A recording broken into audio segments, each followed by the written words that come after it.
Thank you. Thank you so much. Like many other people, I used to bring along a dream about speaking a new language and struggle with it for years. I can't remember how many English classes I have attended, basic and advanced, cheap and expensive. Going to classes became a habit, so that sometimes I forgot why I was being there.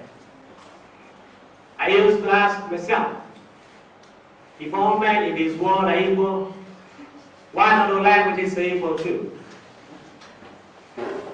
I was then lucky enough to have a turning point in my life that helped me overcome the language barrier. The moment I decided not to quit until I get what I want. Because I found that winners never quit and quitters never win.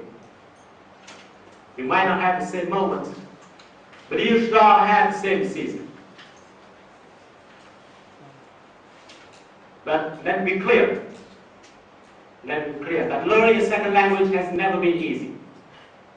I'm opposed to those who say it's easy. It is not, you know that. But the biggest challenge in learning a second language is not in the vocabulary, not in the grammar, not pronunciation. The biggest challenge is when you put the effort without seeing immediate results. In other words, you might not realize that you're changing, and that will discourage you and make you likely to quit. However, you should be aware that when a big thing is moving, sometimes it's not easy to recognize. Earth moves, but you don't see it move because it's too big. Our environment is changing, but you don't see changes because it's too big. That's why if you're doing something and don't see it move, you're probably trying something big. And learning a second language has never been a small issue. A statistic in 2000 said only 8.4% of the population in this world can speak a second language.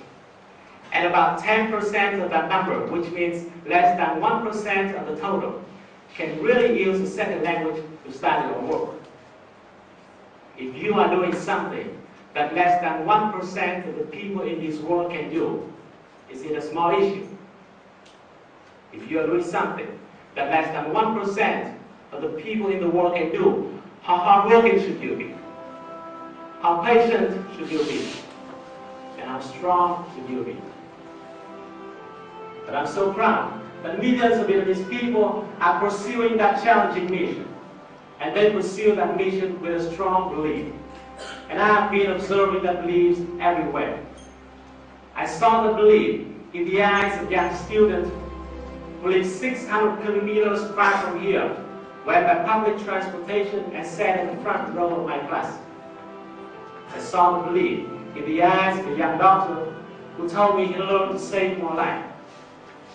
With that belief, you can't be defeated. We all know that learning a second language is not too hard, but it's hard enough for you to experience the taste of glory when you reach the victory, for you to feel how stronger you have been for that battle. I used to wish I were born in an English-speaking country so that I wouldn't have had to spend so much time learning to speak a new way. But now, I feel regret for those English, for those Americans, for those Canadians, those who don't have the chance to face and to overcome the challenge that you are facing and will be overcoming. Those who have never tasted the glory that you will have tasted. So my friends, the question now is no longer, will you be able to pass that journey? The question is, when will you pass it? So let's make a decision now. I'm going to ask you, and I want your answer, yes or no. I want you to yell out your answer with all of your heart. Are you willing to embark on that journey today? Yes or no? Yes!